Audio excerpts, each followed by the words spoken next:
Et bienvenue, ce mois-ci, on a rajouté 200 € sur notre compte titre et j'ai quand même des nouveautés à vous présenter, notamment pour développer notre patrimoine en ajoutant un petit peu de levier en étant notre propre banquier. On regarde ça tout de suite.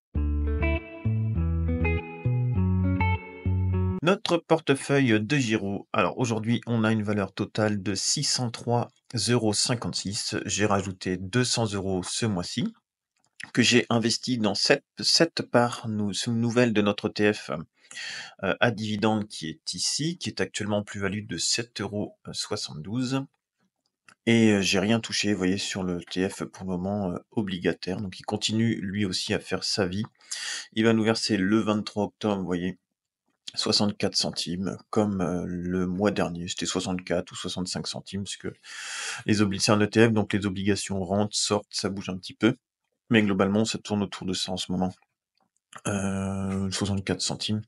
Et on devrait recevoir les dividendes. Alors j'ai pris cette semaine, j'ai anticipé un petit peu, puisqu'il y a les dividendes qui vont tomber le 15 octobre sur cet ETF-là, qui distribue trimestriellement. Donc voilà, je voulais les sortir, donc j'ai rajouté ça. Et je crois que c'est 35 centimes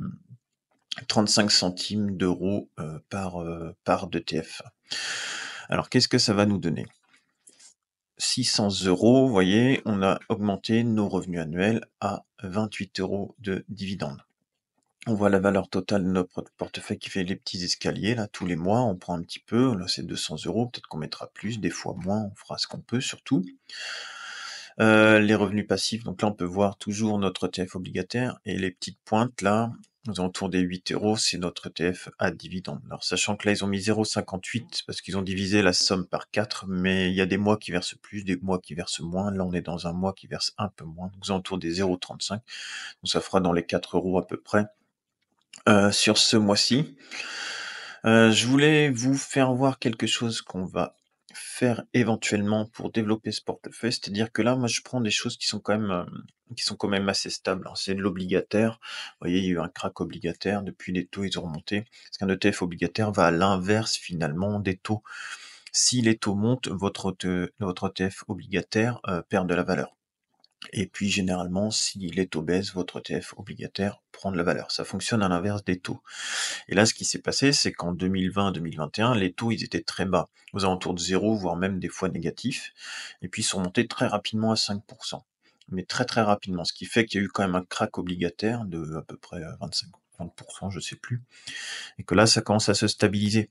Donc si vous voulez, mis à part si les taux ils passent à 7-8%, et là vous asphyxiez l'économie, eh bien, notre ETF obligataire va plus ou moins rester dans ces valeurs-là. Peut-être, les taux vont monter encore un petit peu, du coup, on va perdre un petit peu là, ou les taux vont baisser et puis on va gagner en valeur. Globalement, ça devrait être assez stable et cet ETF-là à dividende sera normalement aussi assez stable. Alors, on connaît pas le futur, hein, mais globalement, ça devrait être assez stable.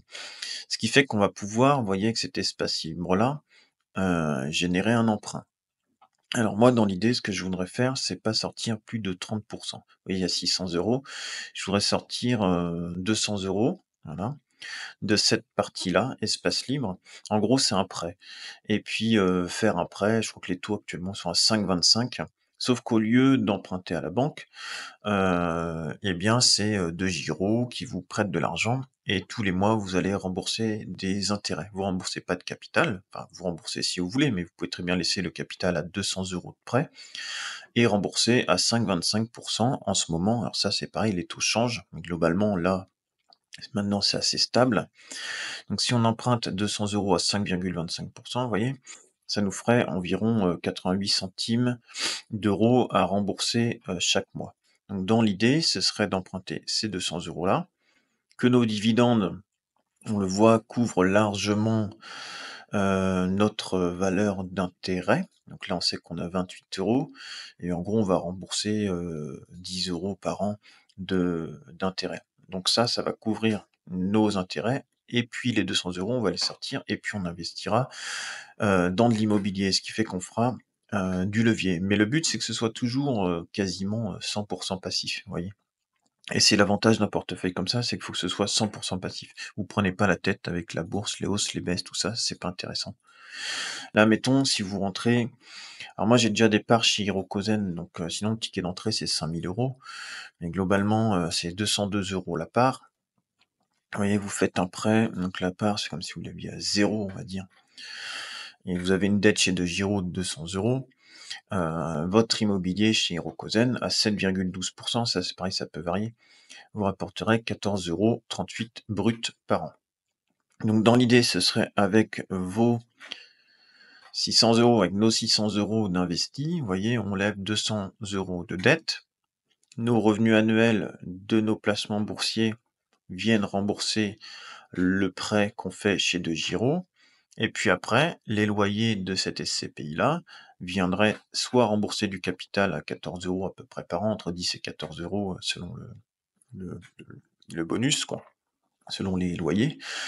Ou autrement, vous prenez les loyers, vous les engrangez pour vous, vous laissez courir vos prêts, votre prêt toujours sur vos placements boursiers, et à la fin, quand vous revendez vos parts, soit elles ont pris de la valeur, soit elles ont baissé, malheureusement, voilà, c'est comme tout, hein, comme tout placement, c'est un risque à prendre. Et si vous revendez, mettons, au même prix, 3 ans après, pourquoi 3 ans? Parce qu'il y a des petites liquidités chez Rocco, ça on pourra le développer dans d'autres vidéos si vous voulez, sur les SCPI. D'ailleurs, si vous voulez que je fasse des vidéos sur les SCPI, n'hésitez pas à dire. J'en ai maintenant pas mal depuis plusieurs années. Je commence à pas trop mal connaître le système. Et nos 14,38 €, vous voyez, soit vous remboursez votre capital, soit vous les prenez et vous revendez à la fin, mettons, votre part 200 €, et mais derrière, pendant 3 ans, vous avez pris vos dividendes. Vous voyez ce qu'on peut faire? Alors c'est une des solutions. Et puis on va continuer à investir. Par exemple, vous investissez 200 € par mois, ce qui fait qu'après, on peut faire, mettons, un investissement programmé chez Hirokozen, et on sortira tout le temps 60 €. Je rajoute 200, je sors 60 € de mon espace libre ici en prêt, et je viens investir automatiquement dans de l'immobilier. Donc j'ai mis ici mon portefeuille, vous voyez, ce qui fait que le mois d'après, ça vous fait 1,3 parts. Donc c'est de peu près 200 € la part. Hop. Et là, vous montez à 18,70 € de revenus. Et puis le mois d'après, vous avez ressorti encore 60 € parce que là, cette valeur-là, elle augmente. Et puis là, vous ressortez 1,6 parts, par exemple. Et ce qui fait que tous les mois, quand vous mettez 200 €, vous voyez, vous passez de, là vous êtes à 23, vous passez de 14 à 23 € au fur et à mesure. Et vous prenez des parts d'immobilier. Et à la fin, vous remboursez votre prêt, voilà, que vous vous êtes fait à vous-même finalement. Donc ça peut être une piste, je vais étudier cette piste-là, de faire quelque chose comme ça, continuer à investir là-dedans en fonction des hausses, des baisses, peu importe, et puis investir dans l'immobilier, ce qui permettrait de faire un patrimoine un peu plus diversifié. Ah oui, alors pourquoi l'immobilier? Parce que ça permet de décorréler de la bourse un petit peu, vous voyez? En 2020, quand il y a eu le krach boursier, il n'y a pas eu de krach sur les CPI.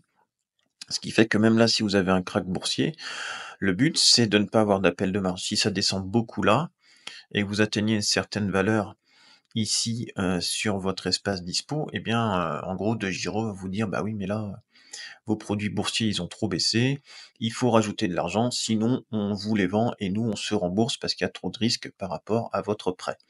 Donc là, dans l'idée, c'est de prendre quand même des choses stables ici, il faut pas aller sur des actions hyper volatiles, des choses stables, et investir l'argent dans quelque chose qui est moins volatile. Donc ça peut être éventuellement l'or, ça peut être des obligations, ça peut être, de l'immobilier, vous voyez? Mais pas investir là, parce que vous pourriez très bien prendre 200 € et puis prendre une action Nvidia, mais vous allez rajouter de la volatilité dans ce portefeuille-là, et le but, c'est pas de faire ça. Le but, c'est vraiment d'avoir une base stable qui génère de l'argent pour ensuite faire un investissement qui lui-même va rapporter de l'argent. Voilà, c'est de faire comme ça une sorte de cercle vertueux et de développer votre patrimoine. Donc ça, c'est l'idée que j'ai. Donc je vous tiendrai au courant si je le développe ou non, et ça peut être une très bonne piste. Voilà, bah, dans l'attente, on a fait le point sur ce portefeuille, si on peut regarder ça. Là, le petit graphique que j'avais créé, on est passé, donc vous voyez, premier mois d'août où j'ai fait la première vidéo, on avait 8 € de dividendes, là on est passé à 17 le mois dernier, et là on est passé à 28, donc on prend à peu près une dizaine d'euros de revenus annuels en plus chaque mois en investissant nos 200 euros. Voilà, donc pour le moment tout se passe bien au niveau de notre portefeuille.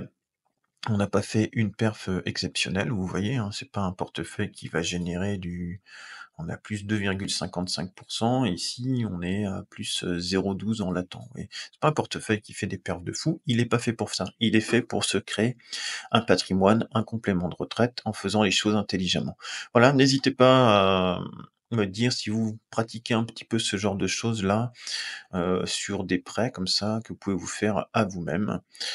Et puis dans l'attente, je vous souhaite un excellent week-end.